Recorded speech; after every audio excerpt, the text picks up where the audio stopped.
নমস্কার বন্ধুরা, পূজারিনী রান্নাঘরে সবাইকে স্বাগতম। আজ আমি হাজির হয়েছি আলু দিয়ে চিংড়ি মাছের একটি রেসিপি নিয়ে। এটা কোনো নতুন রেসিপি নয়, সবার বাড়িতেই কম বেশি এই রান্নাটি হয়ে থাকে। যেহেতু আজ দুপুরে আমি এই ডিশটা বানিয়েছি, তাই তারই রেসিপিটা আপনাদের সঙ্গে শেয়ার করছি। চিংড়ি মাছের ঝোল বা প্রন কারি। চিংড়ির ঝোল বানানোর জন্য প্রথমেই আমি 300 গ্রাম চিংড়ি মাছ খুব ভালো করে কেটে ধুয়ে নিয়েছি।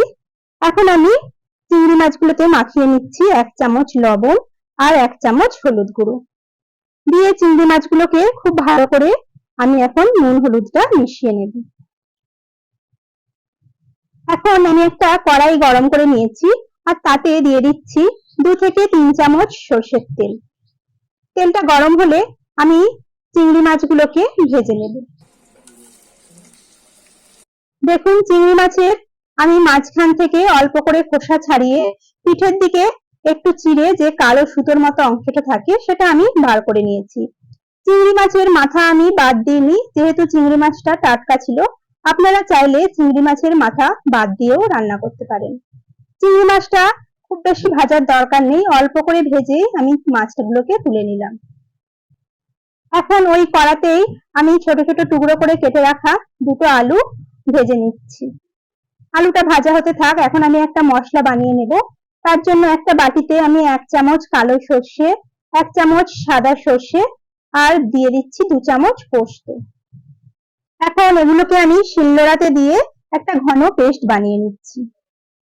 আলুগুলো খুব ভালো করে লাল করে ভাজা হয়ে গেছে, এগুলো আমি নামিয়ে নিলাম।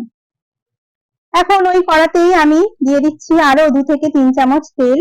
তেলটা গরম হলে ফোড়নের জন্য দিয়ে দেব 1 চামচ গোটা জিরে। জিরেটা হালকা ভাজা হলে আমি দিয়ে দিচ্ছি মিডিয়াম সাইজের 2টো পেঁয়াজ আমি কুচি করে রেখেছিলাম, সেটা এখন আমি ভেজে নিচ্ছি।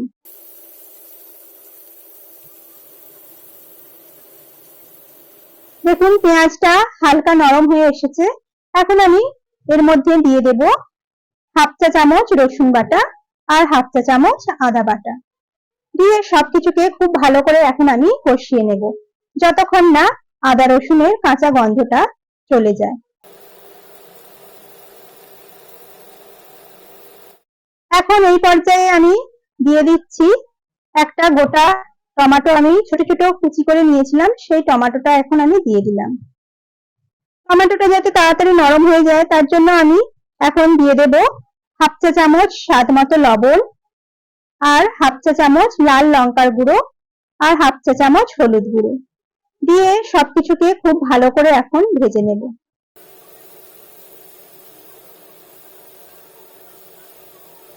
দেখুন, এইভাবে কয়েক সেকেন্ড খুব ভালো করে আমি মশলাটাকে ভেজে নিচ্ছি। তার জন্য আমি সামান্য অল্প একটু জল দিয়ে দিলাম যাতে মশলাটা পুড়ে না যায়।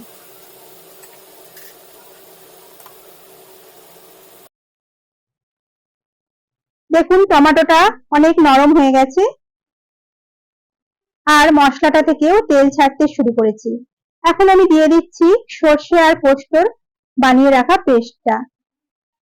এটাকে দিয়ে খুব ভালো করে এখন আমি আবারও কিছুক্ষণ নেড়ে নেব। এই সর্ষেটাকে আমি শিলনোড়াতে বেটে নিয়েছি, আপনারা চাইলে মিক্সিতে দিয়েও বাটতে পারেন, কিন্তু আমি যতবারই মিক্সিতে বাটতে গেছি ততবারই ঝোলটা আমার তেতো লেগেছে, তাই আমি এটাকে শিলনোড়াতেই বাটার চেষ্টা করি। এখন আমি দিয়ে দিলাম ভেজে রাখা আলুগুলো। আলুগুলোকে দিয়ে এখন আমি আরো একটু দেখুন নাড়াচাড়া করে নিচ্ছি। দেখুন, সর্ষে পোস্তটা দিয়ে আমি কিছুক্ষণ একটু ভেজে নিচ্ছি। দিলে দেখুন পোস্তর একটা দানা দানার টেক্সচার চলে এসেছে আর মশলাটা থেকে তেল ছাড়তেও শুরু করেছে। এখন আমি দিয়ে দিলাম 1 কাপ পরিমাণ জল। জলটা দিয়ে আমি সবকিছুকে খুব ভালো করে এখন মিশিয়ে দিচ্ছি। এবারে আমি দিয়ে দিলাম ভেজে রাখা চিংড়ি মাছগুলো। চিংড়ি মাছগুলো দিয়েও আমি ঝোলের সঙ্গে মিশিয়ে নিলাম।